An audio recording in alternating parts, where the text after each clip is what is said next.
Greetings, friends, and I'd like to welcome you to another reading edition of The Grand Design Exposed by John Daniel.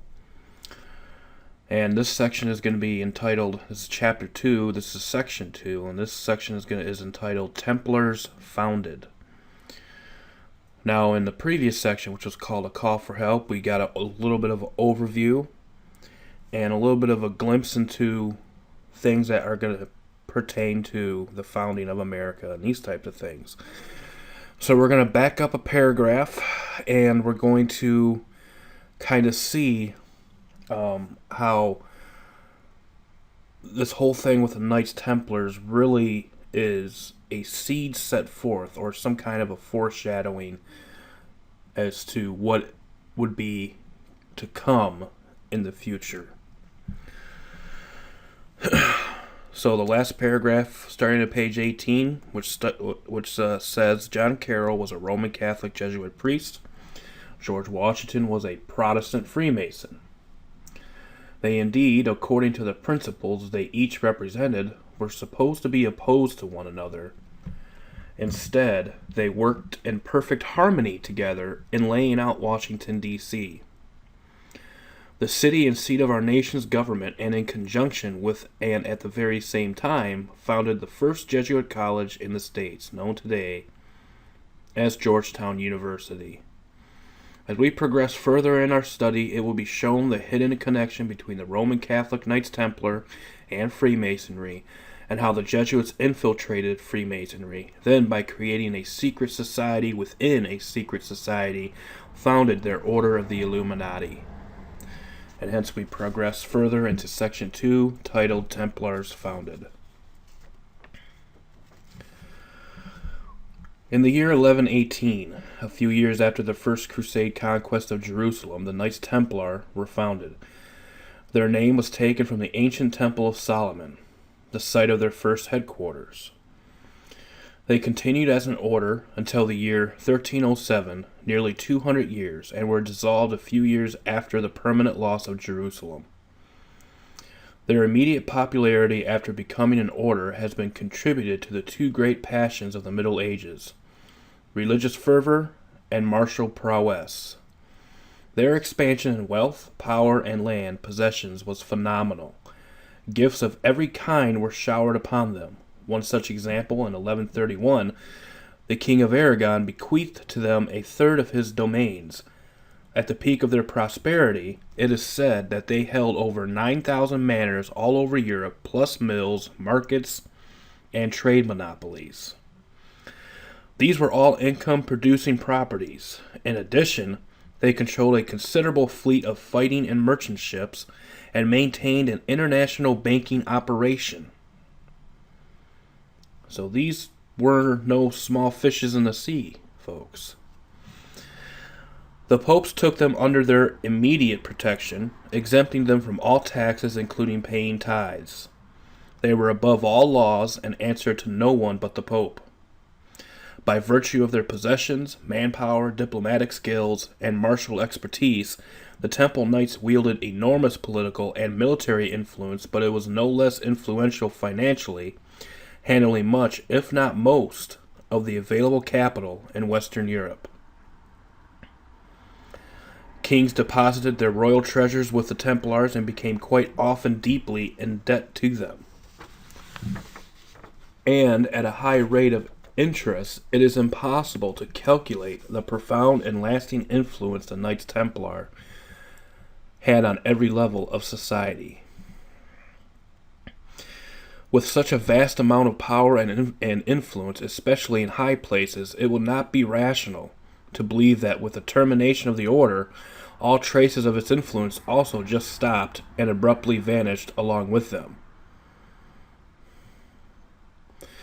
So let me again repeat that. With such a vast amount of power and influence, especially in high places, it would not be rational to believe that with the termination of the order, all traces of its influence also just stopped and abruptly vanished along with them. So, basically, in a sense, with how successful this group was, it just would not make any sense that every last bit of trace of them would just be gone forever. Okay? Meaning you will still find influences of what was of the Knights Templar even down to this very day. Regarding banking, finances, riches, and these types of things. You will still see that influence. Nearly everyone has some notion about the Inquisition, at the very least that it was a Catholic Church ordained and perpetuated hunt for and destruction of dissenters, apostates, heretics, Jews, witches, warlocks, alchemists, and anyone else out of ecclesiastical favor. That it operated a long time ago, say from the Middle Ages to the French Revolution, and that it achieved its ends by means so terrible and ferocious that history had recorded nothing comparable until the Holocaust of 1939 to 45. It was a time when no one was ever safe from the bloodlust of the church, prosecution, and destruction for a banned thought or feeling, or merely for being suspected of one. Kind of sounds familiar today, right? For being suspected of one of these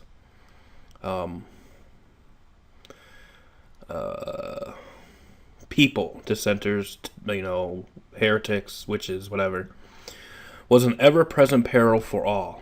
It was during this time period and this mindset that the Knights Templar were founded. When they flourished and when they came to their sudden end. In 1291, Roman Catholics forced from the Holy Land was complete, never to be restored. The Knights Templar retreated to the island of Cyprus as a temporary place of residence. Here they dreamed and planned for another crusade, but Europe no longer rallied to the cry for a holy war. The fervor was gone. So much wealth had been spent and so many lives lost in vain that it became a dead issue. In effect, the Templars had lost their purpose to exist. What was worse, they had made many enemies because of their arrogance and haughty ways. They were also in constant conflict with the Hospitallers. Some even suggested including the Pope. For practical purpose, the two orders of knights should be combined. And with this in mind, Pope Clement V summoned Jacques de Molay, the last Grand Master of the Knights Templar, to appear before him. The King of France, Philip IV, the most powerful monarch on the continent at the time, who looked favorably on the merger proposals, but with a totally different point of view. He had proposed to Pope Clement V that the kings of France be named the hereditary Grand Masters of the combined orders, and that he himself be appointed as Supreme Commander, to be known as War King.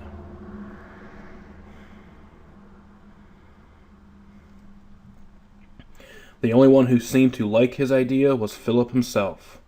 So as an alternative to gain access to the Templars' wealth, Philip developed a plan to bring the Templar order down. And we're going to stop with this little section because in section 3 we're going to go into a very deep historical lesson. So section 1, section 2, yes, although they were very short, but basically this is just basically the overview of how the Templars were founded and these types of things. And in section 3, we're going to get into how the Templars were betrayed and eventually brought to their end. So again, so basically in review, we have this King of France, Philip IV, who basically proposed a plan to Pope Clement V, that the kings of France would be named the hereditary Grand Masters of the combined orders, because the papacy wanted to combine the Hospitallers and Knights Templar. At the same time, the Templars and Hospitallers were at odds with each other, so they didn't like this. So Pope Clement V summoned Jacques de Molay, appointed him the last Grand Master of the Knights Templar, and here comes Philip IV, and he basically wanted himself to be appointed as supreme commander, to be known as quote-unquote war king, and the papacy was not going to have any of that. So what basically came around is, sometime later we have the disbanding or the end of the Knights of Templar. And so we're going to get into that in Section 3, Templars Betrayed.